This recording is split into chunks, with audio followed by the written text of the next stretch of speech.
नमस्कार प्यारे विद्यार्थियों। हम वैदिक सभ्यता पढ़ रहे थे और वैदिक सभ्यता में हमने कल परिचय और उद्भव देखा था। कल की क्लास कुछ टेक्निकल इश्यू के कारण बीच में ही रोक दी गई थी, तो आज की क्लास को हम कंटिन्यू रखेंगे जो कल की क्लास छोड़ी गई थी, ठीक उससे आगे। तो कल हमने आर्यों की उत्पत्ति के संदर्भ में जो पहला मत था कि आर्य यूरोप के निवासी थे को हमने पढ़ना प्रारंभ किया था, और उसके संदर्भ में जो पहला सिद्धांत, सबसे पहले ये जो सिद्धांत रखा कि आर्य यूरोप के निवासी थे, वो फिलिप्पो सेसेटी ने रखा भाषा विज्ञान के आधार पर। और उनका प्रबल समर्थन जो किया वो बंगाल के मुख्य न्यायाधीश विलियम जोन्स ने किया था। और विलियम जोन्स ने क्या तर्क दिया, उस तर्क के पीछे यानी कि उस जो तर्क दिए थे उसमें पहला तर्क हमने ये लिख लिया था कि आज भी और इंडो यूरोपीय भाषा परिवार के जितने शब्द और मुहावरे हैं वो जितने यूरोप महाद्वीप में विद्यमान हैं, यूरोप महाद्वीप की भाषा में विद्यमान हैं, उतने एशिया के किसी भी क्षेत्र में विद्यमान नहीं हैं। इस आधार पे उसने जो है और आर्यों को यूरोप का निवासी बताया। ये पहला तर्क जो है हमने लिख लिया था। दूसरा तर्क क्या था, वहीं से आप लिखना प्रारंभ करना। दूसरा तर्क मैं यहाँ पे लिख देता हूँ, है ना। मैक्स विलियम जोन्स का दूसरा तर्क क्या था, देखिए। सेकंड तर्क जो उसने दिया विद्यार्थियों, मैं बताऊं आपको, जो विद्यार्थी नए जुड़े हैं वो कल वाली क्लास को जरूर देखना, ताकि आपको ये वाली क्लास बेहतर तरीके से समझ में आएगी, वरना अभी आपको पता ही नहीं चलेगा कि ये क्या मामला है, क्या लिखा जा रहा है। वैसे तो मैंने आपको बोल के बता दिया है कि क्या तर्क था। पहला तर्क विलियम जोन्स ने क्या दिया वो मैंने अभी बता दिया था। दूसरा तर्क ये दिया उन्होंने कि यूरोप का जो लिथुनियन, यूरोप की जो लिथुनियन भाषा है वो सबसे इंडो यूरोपीय परिवार की सबसे परिष्कृत भाषा है। और चूंकि सबसे परिष्कृत भाषा है तो विलियम जोन्स ने इसे सबसे प्राचीन भी माना, क्योंकि भाषा का जो विकास होता है वो दीर्घ काल में ही होता है, और वो जितनी पुरानी होगी उतनी परिष्कृत होती जाएगी, ऐसा विलियम जोन्स मानते हैं। उस आधार पे उन्होंने कहा है कि जो लिथुनियन भाषा है यह सबसे परिष्कृत भाषा है, तो ये सबसे प्राचीन भी होगी, इसलिए आर्यों का जो स्थान है वो लिथुनिया या उसके आसपास का कहीं क्षेत्र रहा होगा। ये दूसरा तर्क दिया उसने, है ना। तो मैं इसको यहाँ पे लिख देता हूँ। दूसरा तर्क विलियम जोन्स ने क्या दिया कि यूरोप के लिथुनियन क्षेत्र की भाषा, लिथुनियन क्षेत्र की भाषा इंडो यूरोपीय परिवार की, इंडो यूरोपीय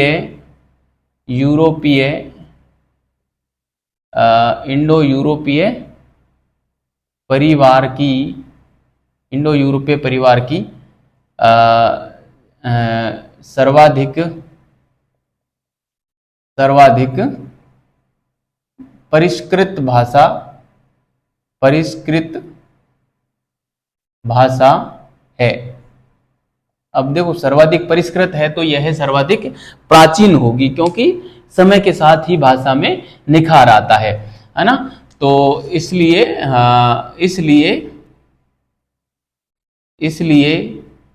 यह भाषा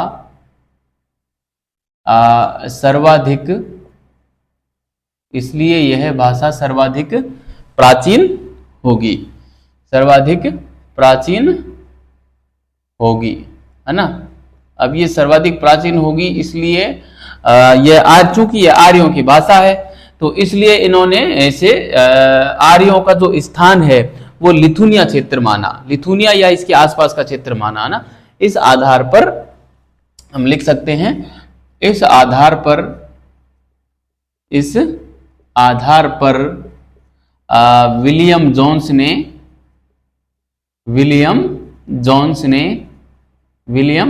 ने आर्यों को या आर्यों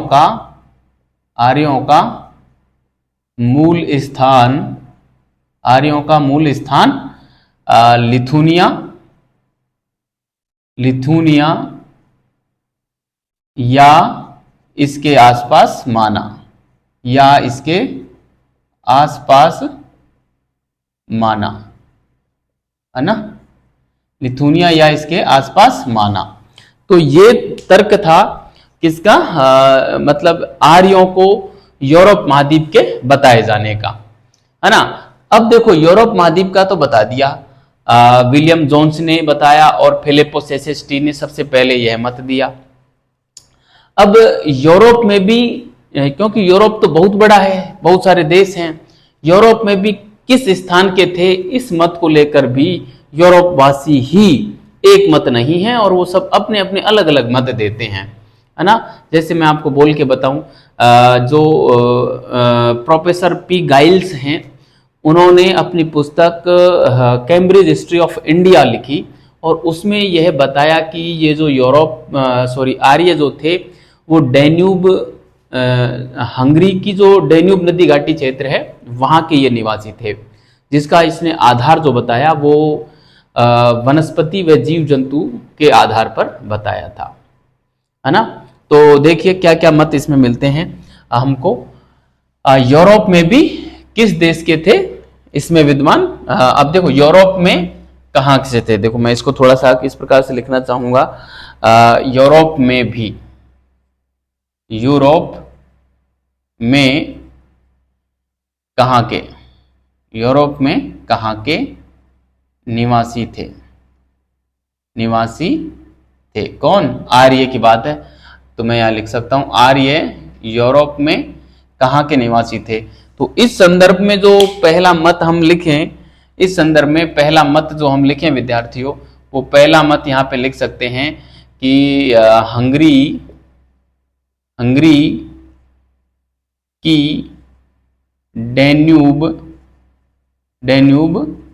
नदी घाटी, हंगरी की डैन्यूब नदी घाटी, ठीक है। अब ये मत किसने दिया था, ये मत दिया था प्रोफेसर पी गाइल्स ने दिया था। किसने ये मत दिया था, ये मत प्रोफेसर पी गाइल्स ने दिया था, प्रोफेसर पी गाइल्स ने दिया था। और इनकी पुस्तक का क्या नाम है, पुस्तक इनकी कृति है कैम्ब्रिज हिस्ट्री ऑफ इंडिया, है ना, कैम्ब्रिज हिस्ट्री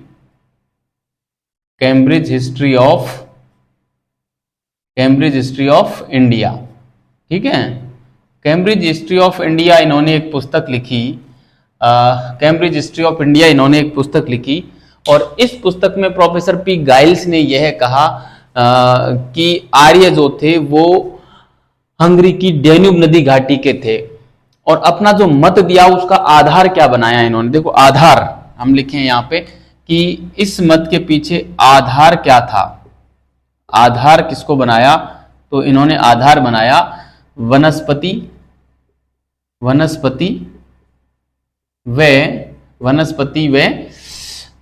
जीव जंतु को, है ना, वनस्पति व जीव जंतु, है ना, जंतुओं के आधार पर, है ना, अपना मत जो दिया वो वनस्पति व जीव जंतुओं के आधार पर दिया।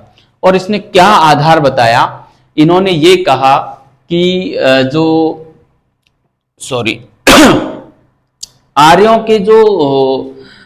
की जो वनस्पति थी वो शीतोष्ण वनस्पति थी, और चूंकि शीतोष्ण वनस्पति ही यहां वर्तमान में डैन्यूब नदी घाटी में पाई जाती है।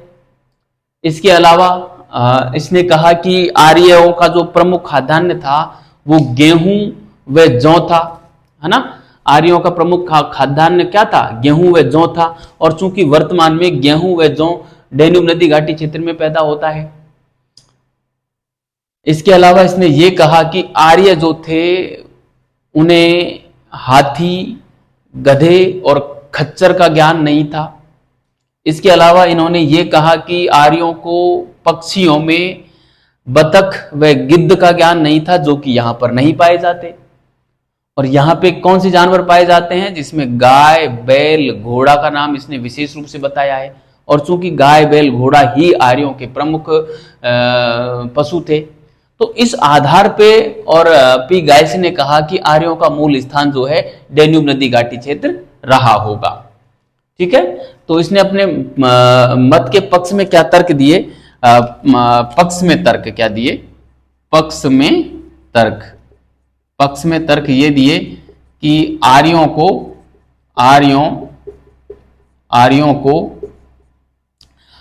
को हाथी गधा व खच्चर का ज्ञान नहीं था, है ना, ज्ञान नहीं था। और पक्षियों में ये तो था जानवरों में, है ना, ये तो जानवरों में था। पक्षियों में आर्यों को किसका ज्ञान नहीं था? देखो ये पी गाइल्स के अनुसार है ना, पी गाइल्स के अनुसार है। आर्यों को, पक्षियों में आर्यों को बतख व गिद्ध का ज्ञान नहीं था, है ना, का ज्ञान नहीं था। तो ये दो तर्क एक तो ये देते हैं। इसके अलावा आर्यों को किसका ज्ञान था? गेहूं व जौ का ज्ञान था, जो कि यहाँ पे पैदा होता है वर्तमान में डेन्यूब घाटी क्षेत्र में। अब देखिए इनका मत देखिए, अब वर्तमान में वहां पे गेहूं और जौ होते हैं, इसका मतलब ये थोड़ी ना है कि आर्य वहां के निवासी थे। क्या तर्क है ये कि भाई वर्तमान में वहां पे गेहूं और जौ पैदा होते हैं, वर्तमान में वहां पे जो है हाथी गधे और खच्चर नहीं पाए जाते, इसका क्या मतलब है? भाई उस जमाने में उस जमाने की हम बात करें तो जो वैदिक क्षेत्र था, वैदिक क्षेत्र जो था लगभग हमारा जो सप्त सिंधु प्रदेश है वो वाला क्षेत्र था। अब वहां की वर्तमान परिस्थिति में, तत्कालीन परिस्थितियों में वहीं काफी अंतर पाया गया है, तो यहाँ पे अंतर नहीं आया होगा क्या? सीधी सी बात है, अंतर तो आया होगा। कोई जरूरी नहीं है कि आज यहाँ पे गेहूं और जौ होते हैं तो उस जमाने में भी गेहूं और जौ यहाँ पर होते हों, है ना। सॉरी। तो इस मत के पीछे कोई बहुत बड़े तर्क नहीं है ना, तो हम इसको खारिज करते हैं। ठीक है, तो ये वाली बात इन्होंने बताई। गेहूं और जौ आर्यों का प्रमुख वो था, खाद्यान्न थे, और वो यहाँ पर वर्तमान में होते हैं, ये बात और इसने बताई। मैं लिखूंगा नहीं, इतना ही खूब है, यहां से इतना डिटेल में नहीं पहुंचते। साक्षात्कार में जरूर सवाल पूछे जा सकते हैं, तो मैंने बोल के बता दिया आपको। कंसेप्ट तो है आपके पास जा चुका है। ठीक है, और इतना कंसेप्ट भी आप ध्यान रख लोगे, ये आधार वाली बात वनस्पति व जीव जंतुओं के आधार पे, तो इतना भी खूब है। वनस्पति यहाँ पे इतना पूछते नहीं है, शीतोष्ण प्रकार की है जो वनस्पति डेन्यूब घाटी में पाई जाती है। शीतोष्ण प्रकार की वनस्पति का उल्लेख ही ऋग्वेद में आर्यों की वनस्पति के रूप में हुआ है। दोनों में साम्यता बिठाकर और प्रोफेसर गाइल्स ने और आर्यों को डेन्यूब घाटी का बताया है। अब देखो इस मत के पक्ष में कोई तर्कपूर्ण मत नहीं मानते हम इसको, ना, इसलिए इस मत को खारिज करते हैं। दूसरा मत इसके संदर्भ में क्या आता है? दूसरा मत आता है हमें जर्मनी का, है ना, जर्मनी का, जर्मनी के निवासी, जर्मनी के मूल निवासी वाली बात कि आर्य जो थे वो जर्मनी के मूल निवासी थे। इस मत के समर्थक कौन थे? इस मत के समर्थक की बात करूं तो पेंका व हर्ट इस मत के समर्थक थे। कौन थे?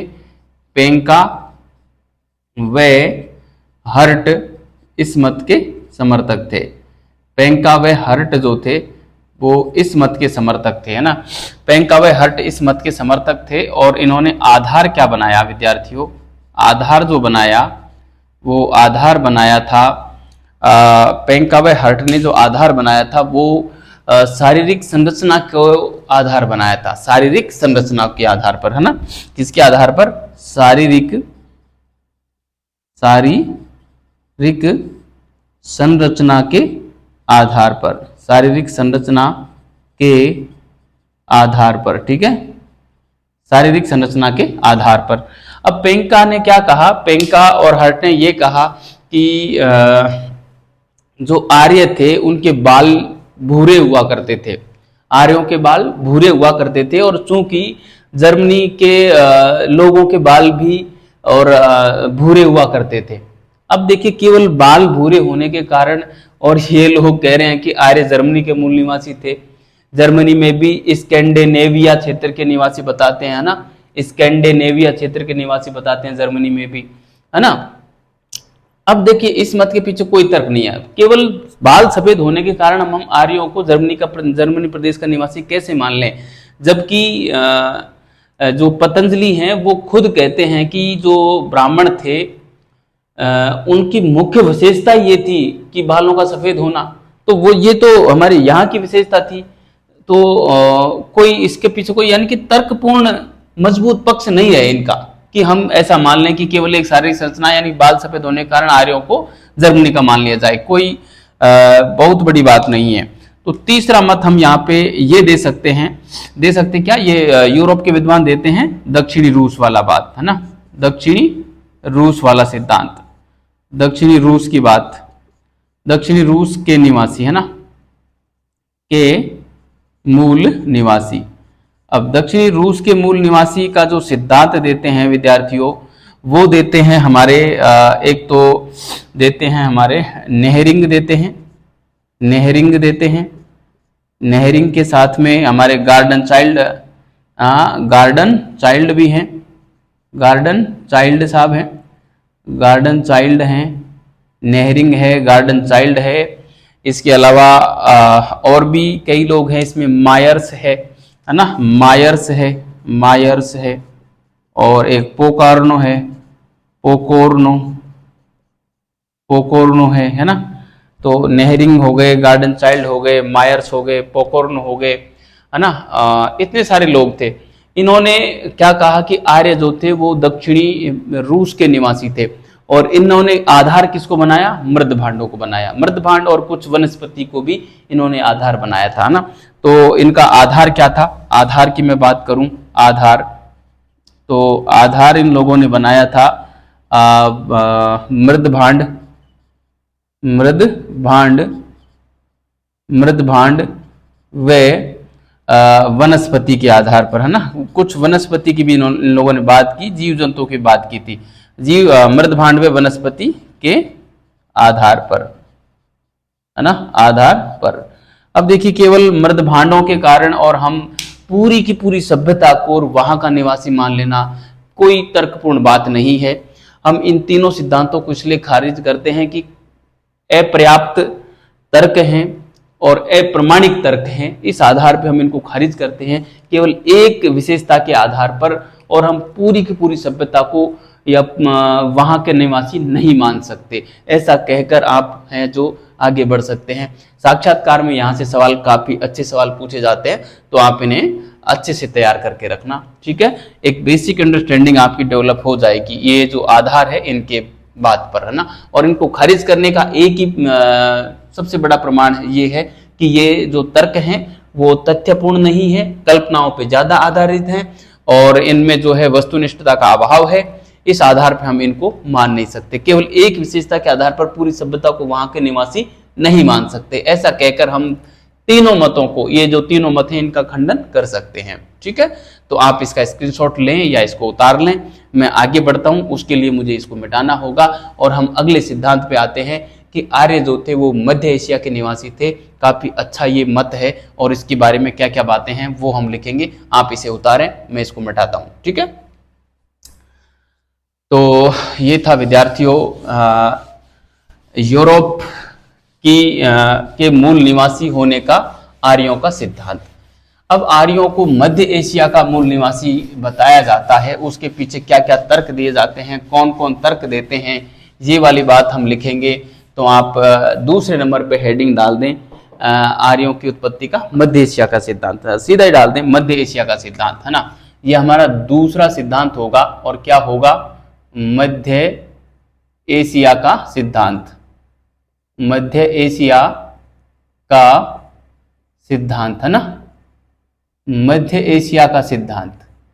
अब देखिए साथियों, मध्य एशिया का सिद्धांत जो है, सबसे पहले तो ये जो सिद्धांत दिया था वो जे.जी. रोड ने दिया था और 1820 में दिया था, जिसके पीछे उसने आधार जो बनाया वो भाषा विज्ञान को बनाया, है ना। सबसे पहले यह मत किसने दिया, तो यह जो मत जो दिया था वो 1820 ईस्वी में 1820 ईस्वी में जे जी रोड ने दिया था।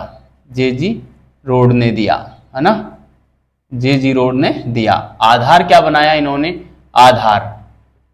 आधार जो बनाया साथियों, वो बनाया था भाषा विज्ञान को, है ना, भाषा विज्ञान को आधार बनाया और अपना मत रखा। किसने? जे जी रोड ने रखा। ठीक है। और इसके अलावा जो इसका जो प्रबल समर्थन किया, इस मत का प्रबल समर्थन जो किया वो जर्मनी के प्रसिद्ध विद्वान मैक्स मूलर ने किया। किसने किया? प्रबल समर्थन किसने किया? मैं यहां पे लिखूं प्रबल समर्थन जो किया, प्रबल समर्थन वो किया मैक्स मूलर ने। किसने? Max Muller. ये जर्मन विद्वान थे, है ना, जर्मन विद्वान। मैक्स मूलर ने इसका प्रबल समर्थन किया। ये जर्मन विद्वान थे और इस मत के पीछे उन्होंने क्या क्या तर्क दिए, ये तर्क बड़े महत्वपूर्ण हैं और हमें विशेष रूप से याद रखने चाहिए।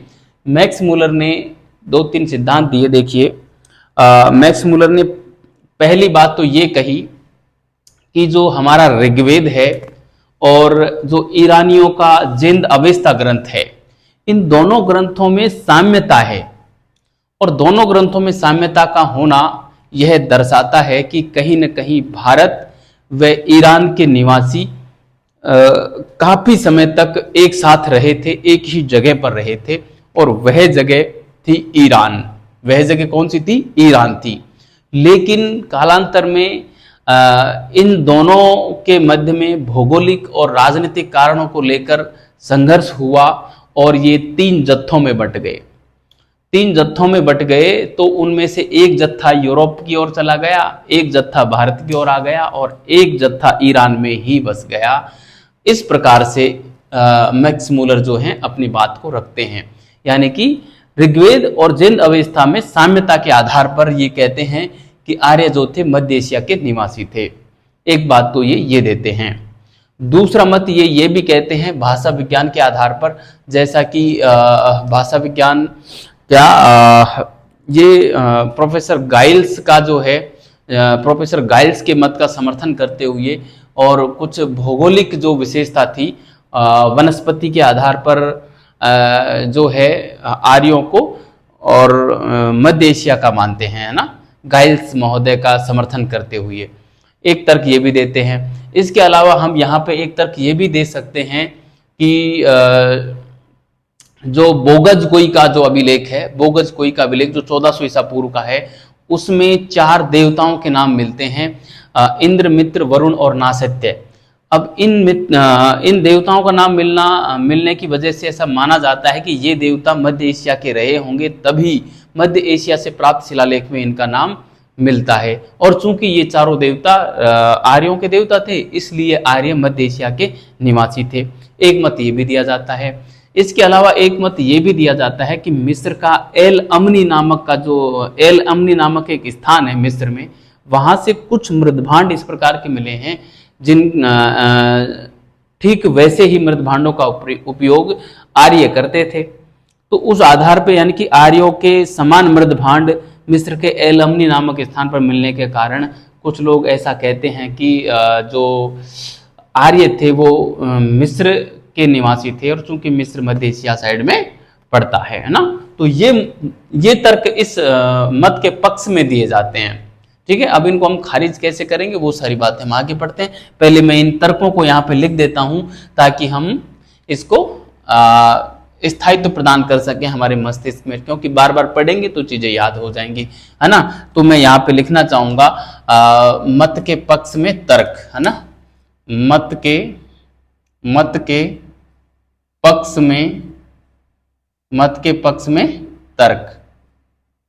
पक्ष में तर्क क्या है? देखिए, पहला तर्क तो ये है कि मैक्स मूलर ने दिया था, ये ना, मैक्स मूलर के अनुसार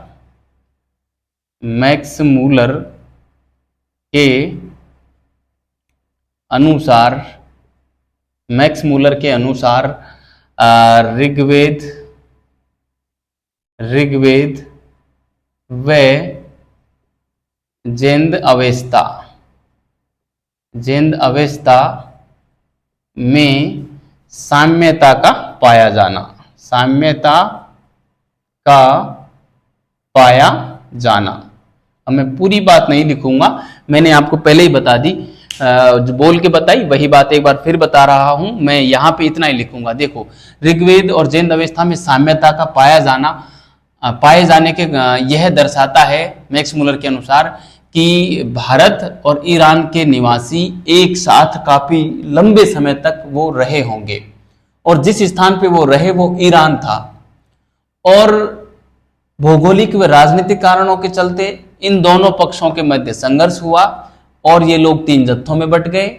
एक जत्था यूरोप चला गया, एक जत्था भारत आ गया और एक जत्था ईरान में ही बस गया। इस प्रकार आर्यों का मूल स्थान कौन सा हुआ? ईरान हुआ।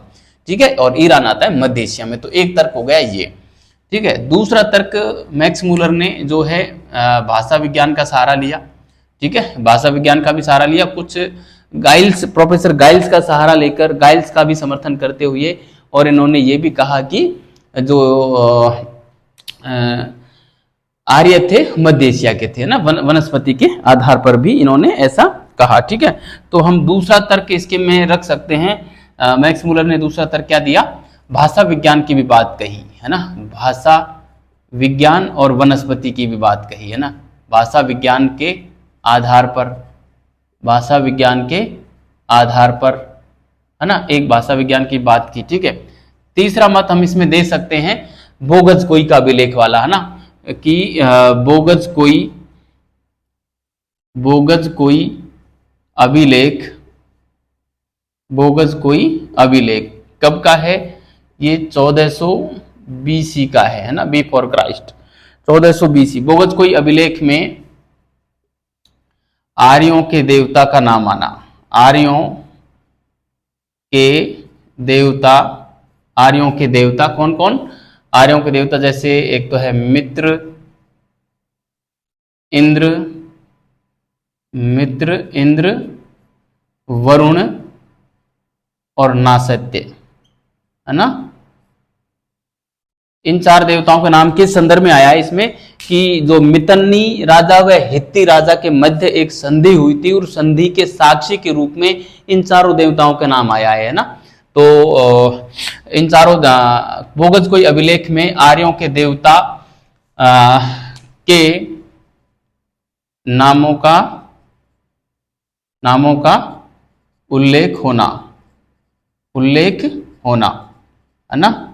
अब मैक्स मुलर का यह मानना है कि इन देवताओं का यदि ईरान के किसी अभिलेख में उल्लेख हुआ है तो ये देवता ईरान के रहे होंगे, और चूंकि ये आर्यों के देवता थे तो आर्य भी ईरान के रहे होंगे। इस आधार पर ये है जो ईरान का मानते हैं। चौथा जो मत चलता है वो ये चलता है कि जो मिस्र के एल अमनी क्षेत्र से, मिस्र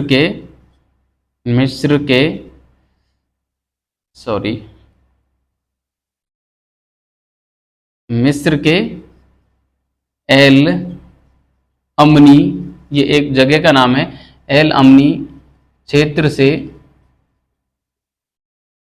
मृद भांडों का पाया जाना, मृद भांडों का पाया जाना। अब ये मृद भांड इस प्रकार के मिले हैं जो आर्य इस्तेमाल करते थे, है ना। आर्यों के जो मृद भांड थे कुछ इसी प्रकार के मृद भांड यहां से मिले हैं। तो कुछ लोग कहते हैं कि ये मिस्र के एल अमनी के निवासी थे, है ना। इसी प्रकार इसमें जो एक एडवर्ड मेयर का नाम चलता है, एडवर्ड मेयर जो है वो भाषा विज्ञान के आधार पर ही, भाषा के आधार पर ही आर्यों को जो है पामीर के पठार का निवासी मानता है। और पामीर का पठार भी कहाँ पड़ता है? वही मध्य एशिया में पड़ता है ना। तो मैं वो बात भी यहाँ पे लिखना चाहूंगा। मैं थोड़ा सा कलर का पेन, ब्लैक कलर का पेन इस्तेमाल कर रहा हूँ, आप इसमें कंफ्यूज ना हो। 5वां नंबर में यहाँ पे लिख दूं कि 3 नाम चलते हैं उसमें। मतलब एडवर्ड मेयर ने तो कहा था कि आर्य जो है पामीर के पठार के निवासी थे भाषा के आधार पर, और उनका समर्थन ओल्डेनबर्ग और कीथ ने भी किया था, है ना।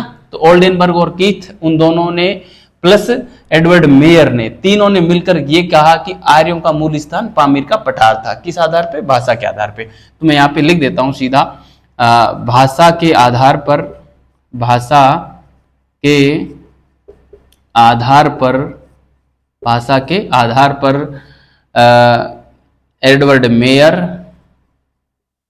Edward mayor Keith, Edward mayor Keith व ओल्डेनबर्ग ने, वे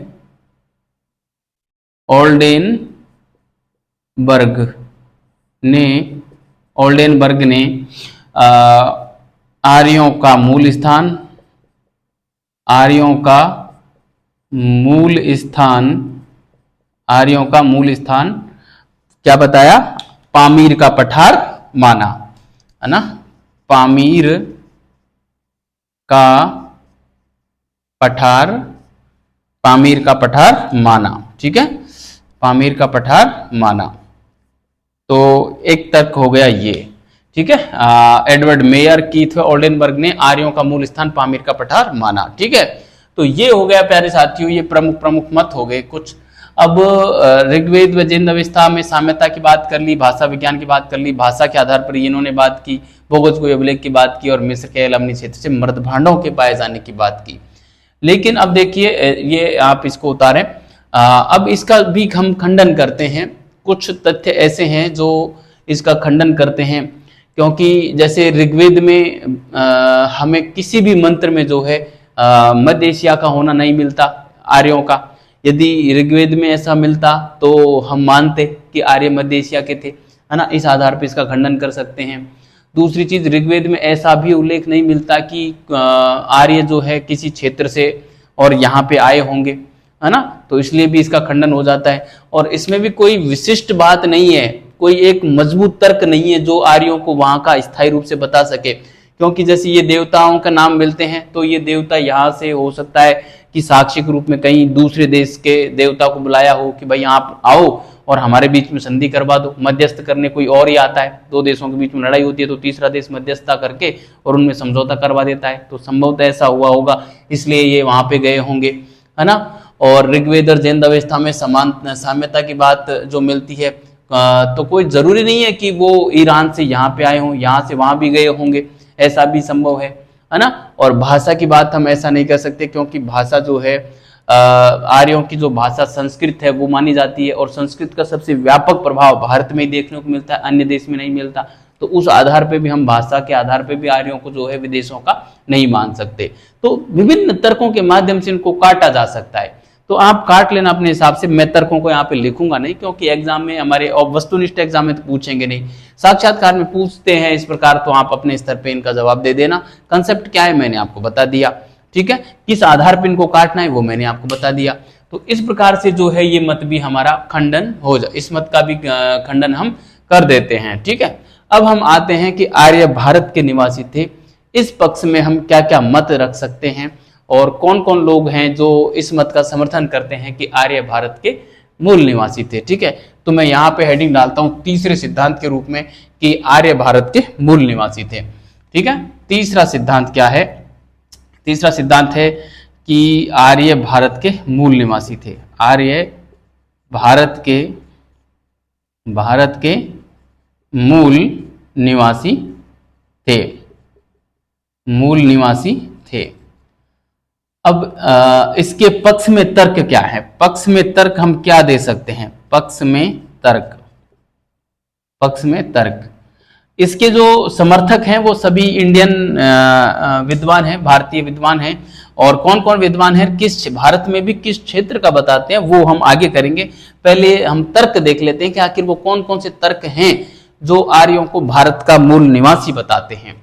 भारत का होने के बाद भारत में भी किस क्षेत्र के हैं वो सारी बातें हम पहले तर्क लिखते हैं, उसके बाद हम लिखेंगे, ठीक है।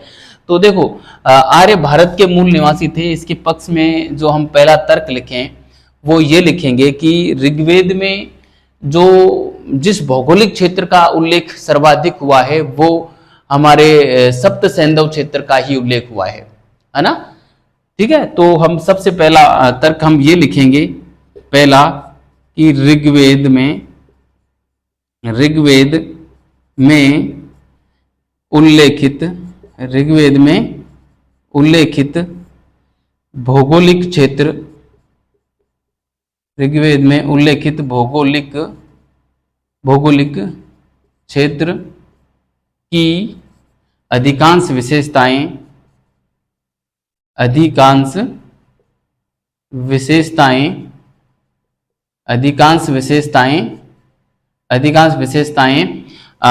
किससे मिलती हैं? सप्त सैंधव प्रदेश की हैं, है ना। अधिकांश विशेषताएं सप्त सैंधव प्रदेश की हैं, ठीक है। सप्त सैंधव प्रदेश में हमारे वही 7 नदी आती हैं जो हैं, आपको पता ही होगा, सिंधु, सतलज, सरस्वती, है ना, और रावी, चिनाब, झेलम, व्यास, है ना। और यदि कुछ रह गई हो तो आप देख लेना, मैंने बोल दी। उनका जो क्षेत्र है वो सब सिंधु प्रदेश में आता है। भारत का जो उत्तर पश्चिम वाला क्षेत्र है वो लगभग, है ना। तो एक तो हो गई बात ये, ठीक है, कि जो ऋग्वेद में, क्योंकि वैदिक काल की सर्वाधिक जानकारी हमें ऋग्वेद से मिलती है, और ऋग्वेद में जिस भौगोलिक क्षेत्र की जानकारी दे रखी है वो लगभग सप्त सैंधव प्रदेश का ही क्षेत्र है। एक बात तो हो गई ये। दूसरा तर्क हम देते हैं इसमें, जो हमारे अविनाश चंद्र दास जी हैं, अविनाश चंद्र दास और जो संपूर्णानंद हैं, वो दोनों हमें एक देवासुर संग्राम की कथा की बात करते हैं, है ना। देवासुर संग्राम की कथा की बात करते हैं, और वो यह तर्क देते हैं कि एक देवासुर संग्राम हुआ था। मतलब एक तो थे देव के उपासक, यानी कि अहिरमन के उपासक, और कुछ अनार्य ऐसे थे। आर्य और अनार्य संघर्ष भी इसको कहते हैं, कि आर्यों का एक वर्ग था जो देव कहलाता था, और वो अहिरमन की पूजा करते थे, और एक वर्ग ऐसा था जो अहुर मजदा अर्थात असुर पराक्रमी की पूजा करते थे। कालांतर में क्या हुआ, दोनों के बीच एक संघर्ष हुआ, जिसे हम देवासुर संग्राम के नाम से जानते हैं। और उस संग्राम में अहिरमन जो थे, देव के जो उपासक थे, वो जीत गए, और अहुर मजदा के जो उपासक थे वो पराजित हुए, और वो भारत को छोड़कर और ईरान चले गए, और वहां स्थायी रूप से बसे, और उनका पवित्र ग्रंथ जैन अवेस्ता कहलाया, है ना। तो इस प्रकार से भारत से गए थे, ऐसा अविनाश चंद्र दास और संपूर्णानंद कहते हैं, है ना। आर्य भारत से जाके ईरान बसे थे, न कि ईरान से भारत में आए, है ना। लेकिन इस मत का खंडन किया जाता है, यही कहानी जो है ईरान के संदर्भ में मिलती है ना, जैन अवेस्ता में भी मिलती है, जैन अवेस्ता में भी देवासुर संग्राम की जानकारी जो है मिलती है। तो मैं यहाँ पे सीधा लिखूंगा, ये पूरी कहानी नहीं लिखूंगा, मैं केवल यहाँ पे ये लिखूंगा कि जो अविनाश चंद्र दास है उसने अपनी पुस्तक ऋग्वैदिक इंडिया में, व संपूर्णानंद ने देवासुर संग्राम का जिक्र किया है ना। देवासुर संग्राम का पक्ष रखा है, या इस प्रकार की मैं बात लिख दूंगा, तो आप समझ जाना कि बात कहानी क्या है ना। तो मैं यहाँ पे लिखना चाहूँ, मैं लिख सकता हूँ, अविनाश चंद्र दास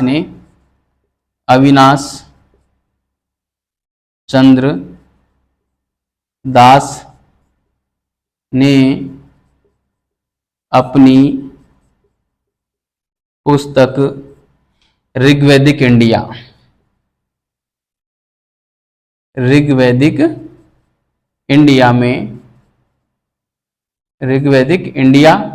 तथा संपूर्णानंद ने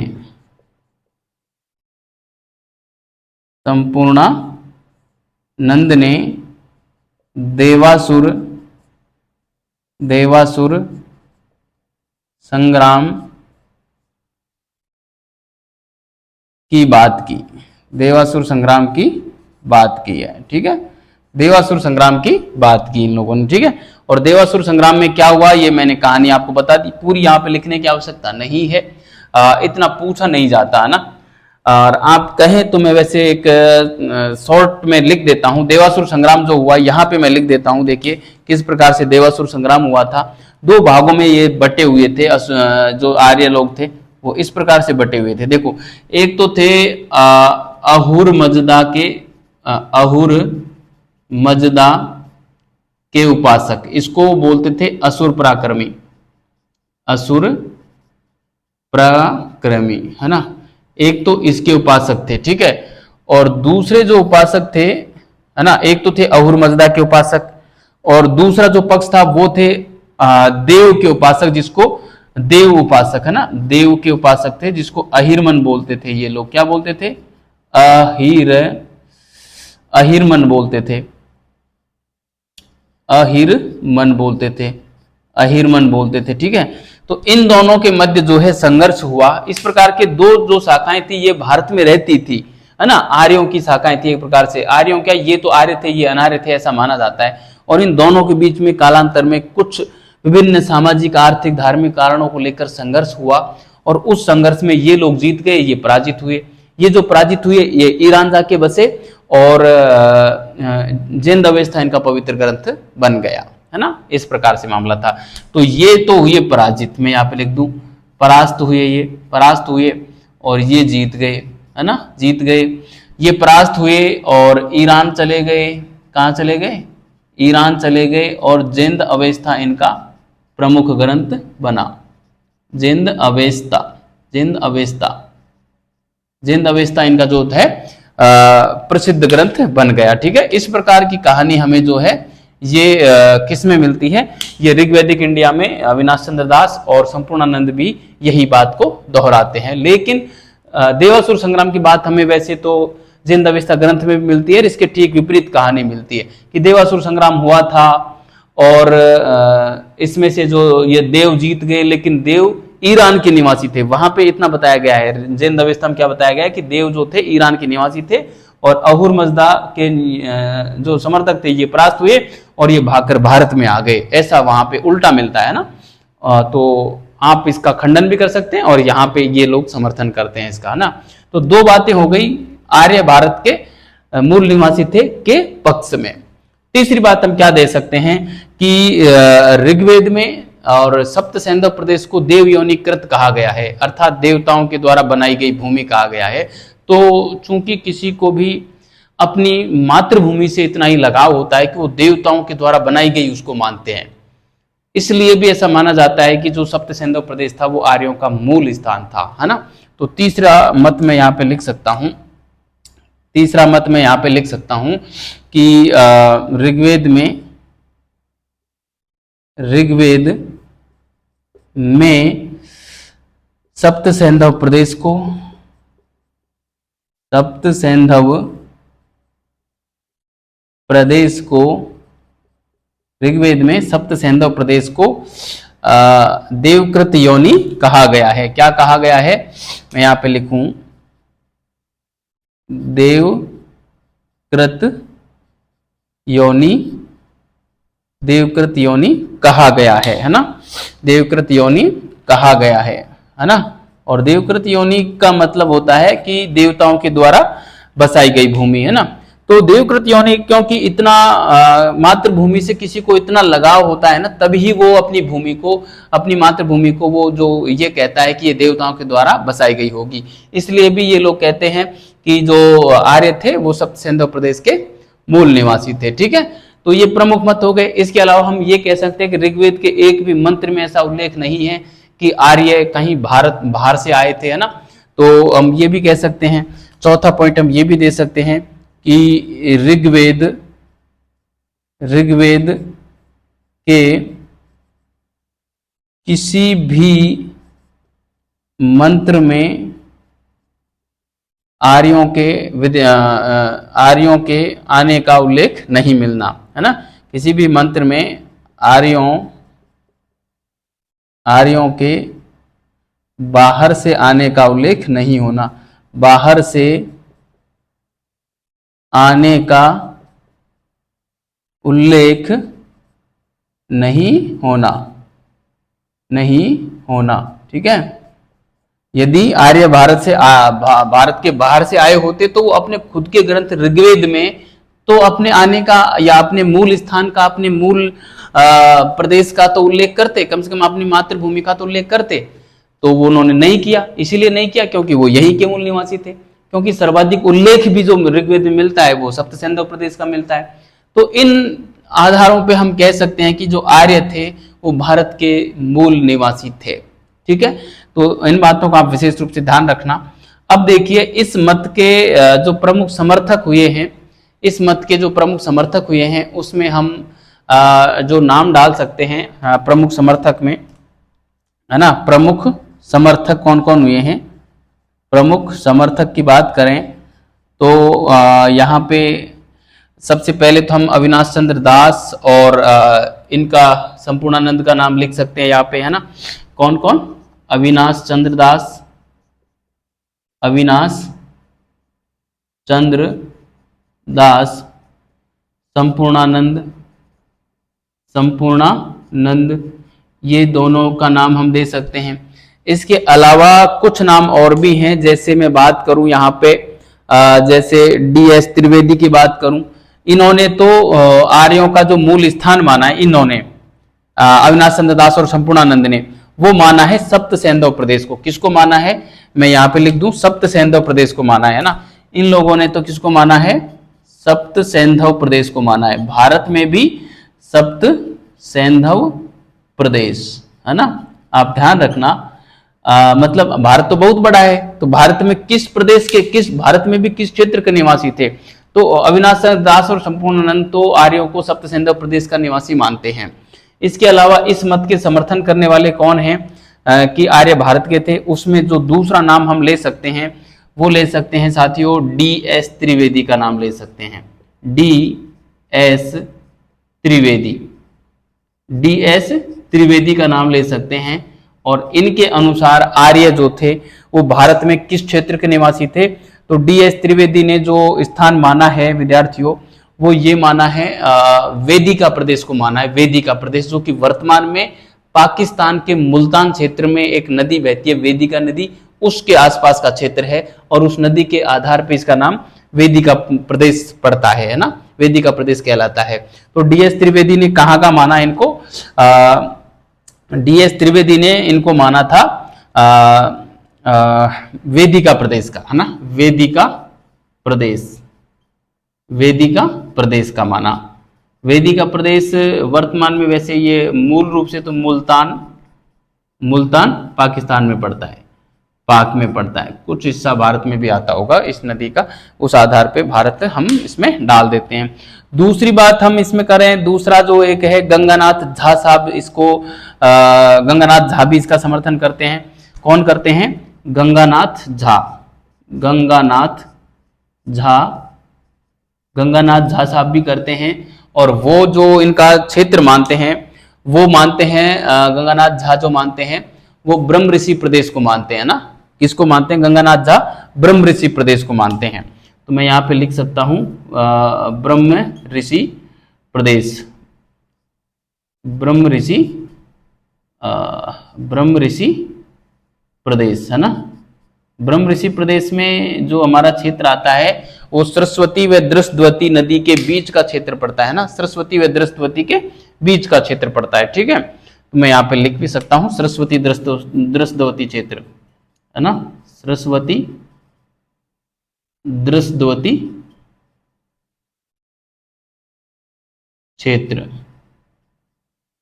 ठीक है, सरस्वती दृष्टवती क्षेत्र, ठीक है। इसके अलावा मैं बात करूं यहाँ पे जो LD कल्ला साहब हैं वो कश्मीर का बताते हैं, है ना। LD कल्ला,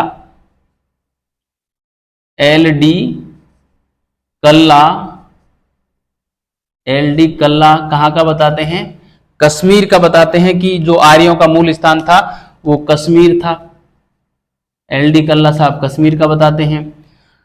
और इसके अलावा एक नाम और मैं ले सकता हूं राजबली पांडे का। तो राजबली पांडे इनको मध्य देश का निवासी मानते हैं ना। राजबली पांडे कहाँ का मानते हैं? मध्य देश का मानते हैं। यहाँ पे हो सकता है नीचे नाम कटे, मैं यहीं पे लिख देता हूँ एक और नाम आगे, ठीक है। मैं यहाँ पे लिख देता हूँ राजबली पांडे, है ना, राजबली पांडे। राजबली पांडे जो मानते हैं ये कहाँ का मानते हैं? आर्यों को मध्य देश का निवासी मानते हैं, है ना, मध्य देश, है ना, मध्य देश, जिसमें ये जो हमारा विंध्यन क्षेत्र है, विंध्यन क्षेत्र, है ना, MP वाला, वहां की बात करते हैं ये, ठीक है। तो इस प्रकार से जो भारत के मूल निवासी मानते हैं आर्यों को, उसके पक्ष में ये लोग हैं, है ना। संपूर्णानंद है, अविनाश चंद्र दास है, DS त्रिवेदी है, गंगानाथ झा है, LD कल्ला है। और ये भारत में भी किस किस क्षेत्र का निवासी आर्यों को मानते हैं ये मैंने आपको विद्यार्थियों यहाँ पे बता दिया, ठीक है। और उसमें ये सारे तर्क जो हैं वो लोग देते हैं। कोई वनस्पति को देता है तो कोई क्षेत्र विशेष को देता है, कोई ऋग्वेद में उल्लेखित, ऋग्वेद को प्रमुख रूप से आधार बना के और ये अपनी बातों को रखते हैं। ठीक है, तो ये मैंने आपको यहाँ पे करवा दिया, आप इसका स्क्रीनशॉट ले लें और हम आगे बढ़ते हैं। आखिर इस मत के विपक्ष में क्या तर्क हम दे सकते हैं कि आर्य भारत के मूल निवासी नहीं थे के पक्ष में क्या तर्क दे सकते हैं, वो हम अगले पेज पे लिखेंगे, अगली स्लाइड पे लिखेंगे। आप इसको उतारें, मैं इसको मिटाता हूं। ठीक है, तो ये हम इसको मिटा रहे हैं।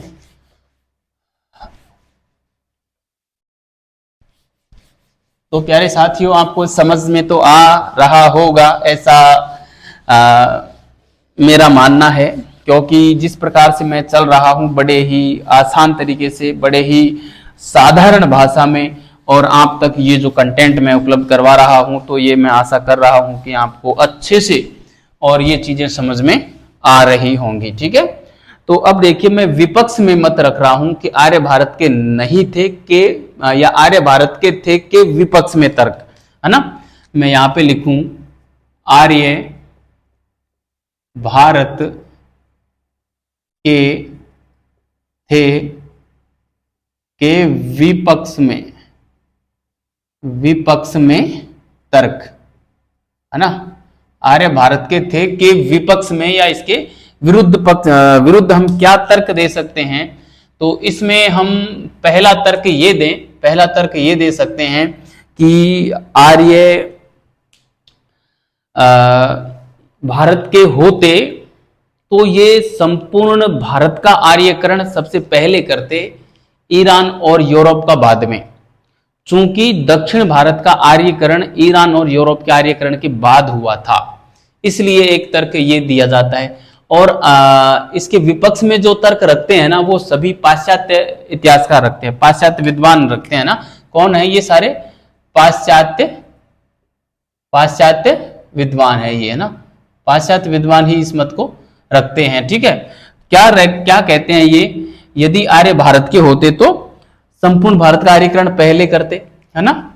यदि आर्य भारतीय होते तो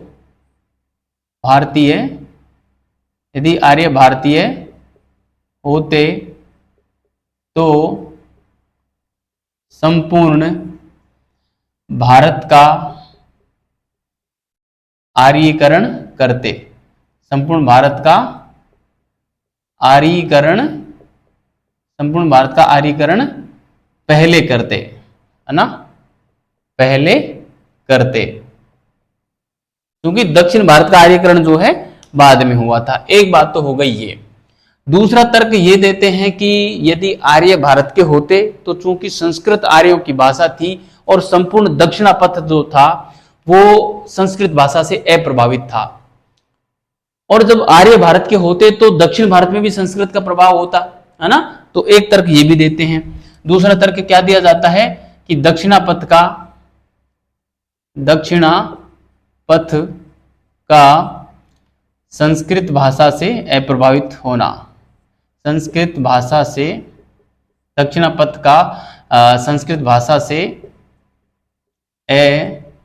अप्रभावित होना, है ना।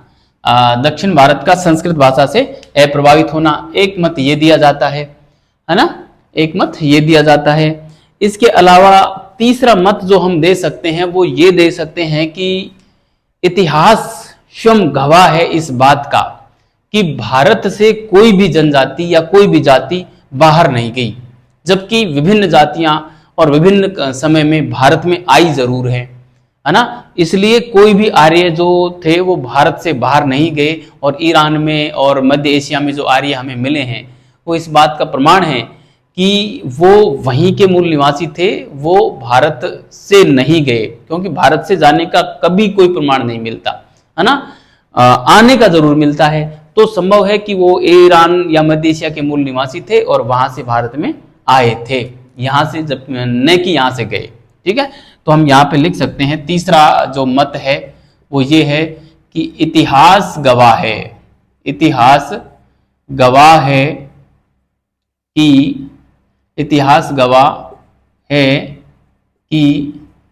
भारत से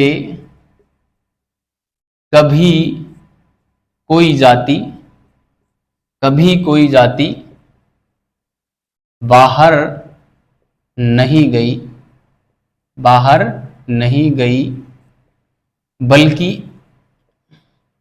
बल्कि समय समय पर आई जरूर हैं,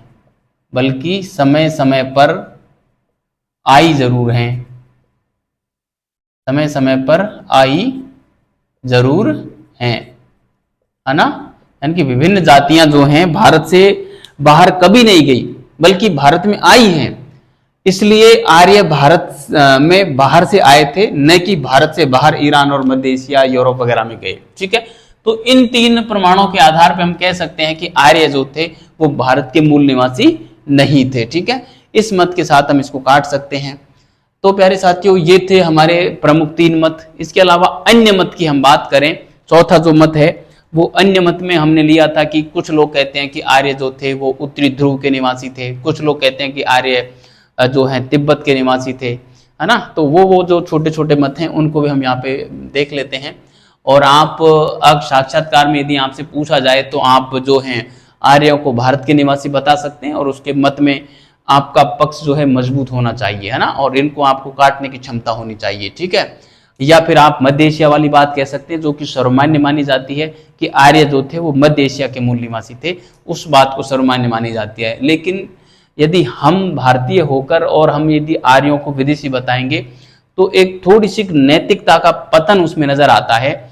इसलिए आप जो है आर्यों को भारत का मूल निवासी बता सकते हैं। यहाँ पे थोड़ी सी आप वस्तुनिष्ठता से परे जाकर और व्यक्तिनिष्ठता ला सकते हैं। जो राष्ट्रीयता से हम थोड़े से प्रभावित होंगे यहाँ पे, और हम आर्यों को भारत का मूल निवासी बताकर और हम अपने बात को जो है रख सकते हैं। मेरे हिसाब से वो काफ़ी सही होगा। हमारे जो मार्किंग होगी उसमें शायद सकारात्मक प्रभाव आपको देखने को मिल सकता है।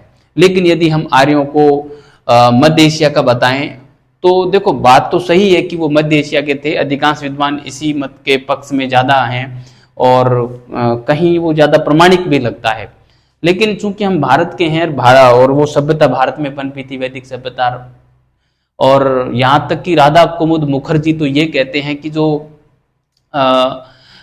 वैदिक साहित्य का जो इतिहास है वो ही भारत का इतिहास है ना। वो तो इतनी बड़ी बात कहते हैं। तो इस मत के पक्ष में कि आर्य भारत के थे, राधा कुमुद मुखर्जी का भी मत हम रख सकते हैं, है ना। तो कहीं से भी करके राप है जो आर्यों को भारत का मूल निवासी ही बताना तो काफी अच्छा रहेगा। ठीक है, तो अब देखिए मैं अन्य मत के रूप में ले लेता हूं। चौथा जो तर्क है वो अन्य मत में ले लेता हूं, अन्य मत, है ना। अन्य मत में हम सबसे पहले ले लें उत्तरी ध्रुव वाली बात। उत्तरी ध्रुव की बात करें तो ये जो सिद्धांत दिया था, यह सिद्धांत बीजी तिलक ने दिया था। किसने दिया था?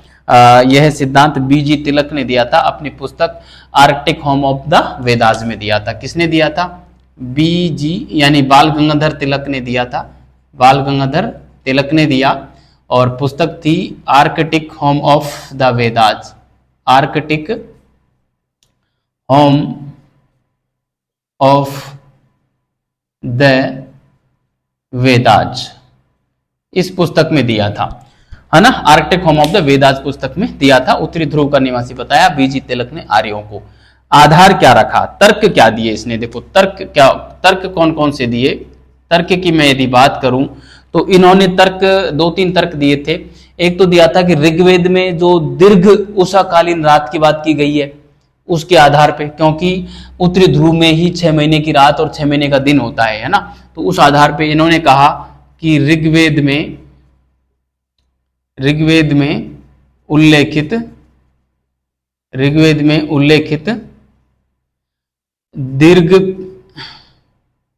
दीर्घ उषाकालीन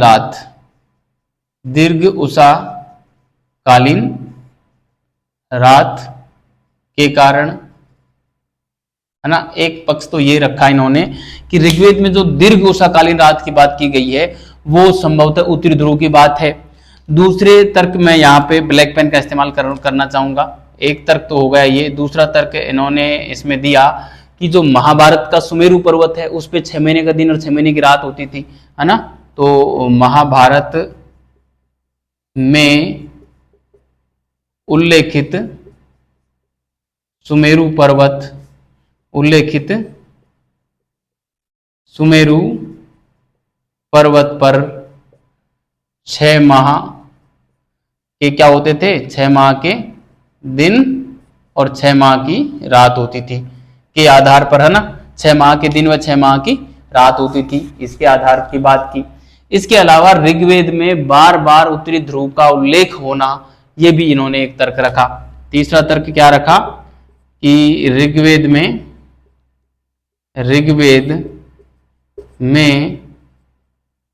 उत्तरी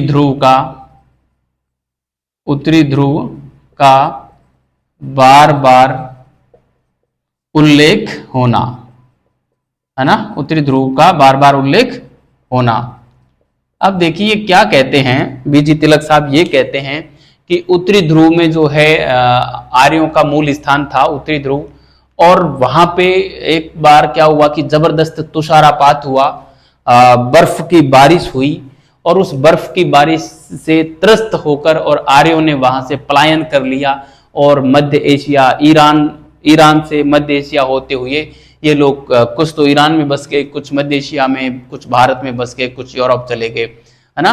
तो उत्तरी ध्रुव से ये आए थे। इस प्रकार का मत जो है बीजी तिलक साहब Arctic home of the Vedas नाम की जो अपनी पुस्तक थी उसमें देते हैं, है ना, Arctic home of the Vedas में देते हैं, उसके पीछे ये निम्नलिखित तर्क देते हैं, ठीक है। लेकिन इन तर्कों में आप देख रहे हैं कोई इतना जबरदस्त तर्क नहीं है कि हम आर्यों को उत्तरी ध्रुव का मान लें।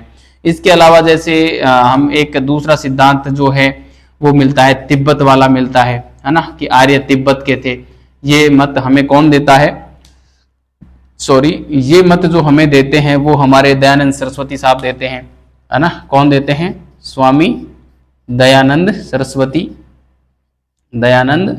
सरस्वती जी देते हैं, और साथ में पारजीटर महोदय ने भी इनका समर्थन किया, पारजीटर महोदय ने, ठीक है, पारजीटर महोदय ने इनका समर्थन किया, ठीक है, तिब्बत की बात की। इसके अलावा हम बात करें तो अन्य कई विद्वान और भी हुए हैं, जिसमें हम जैसे 3 नंबर पे मैं लिखूं यहाँ पे कैस्पियन सागर की बात करूं, कैस्पियन सागर,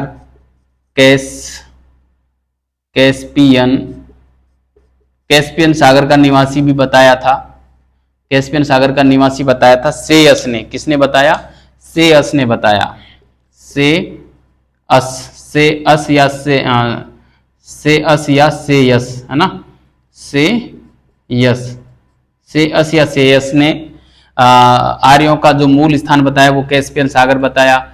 इसके अलावा मैं 4 नंबर पे यहाँ लिखना चाहूँ तो यहाँ पे लिख सकता हूँ काला सागर की बात करूँ, काला सागर की बात जो आती है वो जो हमें काला सागर की बात बताई थी वो बताई थी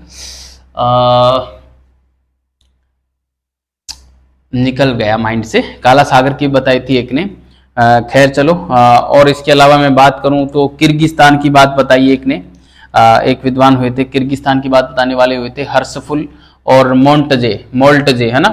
किर्गिस्तान की बात की, किर्गिस्तान के मूल निवासी थे, किर्गिस्तान के मूल निवासी थे, वो थे यहाँ पे, किर्गिस्तान के मूल निवासी थे, अभी मैंने बताया मोल्टजे व हर्षफुल थे, मोल्टजे व हर्षफुल थे, है ना, किर्गिस्तान, ठीक है। और इसके अलावा यदि हम तुर्कमेनिस्तान की बात करें, सॉरी तुर्कमेनिस्तान में थे ये दोनों, ठीक है, थोड़ी सी मिस्टेक हुई लेकिन अभी पकड़ में आ गई। तुर्कमेनिस्तान से तो ये तुर्कमेनिस्तान से थे, मोल्टजे व हर्षफुल कहाँ से थे, तुर्कमेनिस्तान से थे, तुर्कमेनिस्तान, ठीक है, तुर्कमेनिस्तान से थे हमारे मोल्टजे व हर्षफुल। और किर्गिस्तान से जो थे वो ब्रांडेस्टाइन थे, है ना, कौन थे, किर्गिस्तान से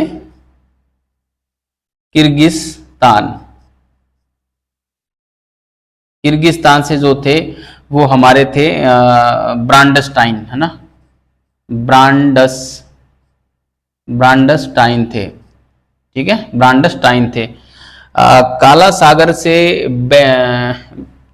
बैंकॉक या कुछ इस प्रकार का नाम आता है, आप देख लेना, मेरे को अभी एग्जैक्ट दिमाग से निकल गया है, ठीक है।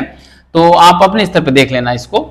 और भी विभिन्न विद्वान हुए हैं, खूब सारे शोध हुए हैं, लेकिन इतना याद रख लोगे तो आपका काम अच्छे से बन जाएगा, ठीक है। आप अच्छे से याद रखना। और ये हमारा जो उत्पत्ति वाला, जो उद्भव वाला जो सिद्धांत था, उद्भव वाला जो बिंदु था, वो हमारा यहाँ पे पूरा होता है, ठीक है। अब हम पढ़ेंगे आर्यों के अगले टॉपिक पे चलेंगे। ये हमारा यहाँ पे पूरा हो गया। आप इसको उतारें, स्क्रीनशॉट लें और अच्छे से नोट्स बना लें विद्यार्थियों, और इसको बार बार पढ़ें अच्छे से। ये समझने वाला बिंदु है। यहाँ से सीधा फैक्ट कई बार ये भी पूछ लिया जाता है कि आर्य भारत के थे, इसके पक्ष में कौन विद्वान है या कौन नहीं है, या यूरोप के समर्थन में कौन विद्वान है, मध्य एशिया के समर्थन में कौन है, पहली बार किसने दिया, है ना। इस प्रकार के सवाल यहाँ से बनते हैं, तो आप इसे विशेष रूप से याद रखें, बार बार पढ़ें, अच्छे से नोट्स बना लें, ठीक है। तो हम मिलते हैं अगली क्लास में, तब तक बहुत बहुत धन्यवाद विद्यार्थियों। अच्छे रहिए, मस्त रहिए और पढ़ते रहिए।